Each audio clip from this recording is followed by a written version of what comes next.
Thiruvananthapuram മേയറും KSRTC ഡ്രൈവറും തമ്മിലുണ്ടായ തർക്കം രാഷ്ട്രീയമായി ഉപയോഗപ്പെടുത്താൻ പ്രതിപക്ഷം. ഡ്രൈവറുടെ പരാതിയിൽ നടപടി ആവശ്യപ്പെട്ട പ്രതിഷേധ രംഗത്തിറങ്ങാനാണ് പ്രതിപക്ഷ സംഘടനകളുടെ തീരുമാനം.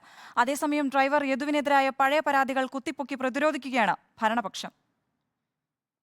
മേയർ ആര്യ രാജേന്ദ്രന്റെ വാദങ്ങൾ പൊളിക്കുന്ന CCTV ദൃശ്യങ്ങൾ കൂടി പുറത്തു വന്നതോടെ ഡ്രൈവർക്ക് വേണ്ടി പ്രതിരോധം തീർക്കാനാണ് പ്രതിപക്ഷ തീരുമാനം.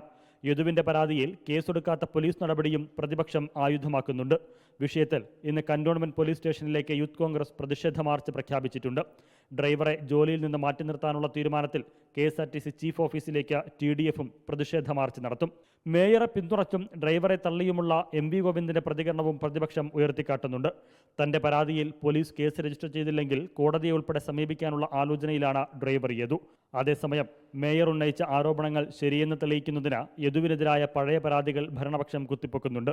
മേയറുടെയും ഡ്രൈവറുടെയും പരാതികളിൽ പോലീസ് എന്തു തുടർ നടപടി സ്വീകരിക്കുമെന്നതും ശ്രദ്ധേയമാണ്. റിപ്പോർട്ടർ, തിരുവനന്തപുരം.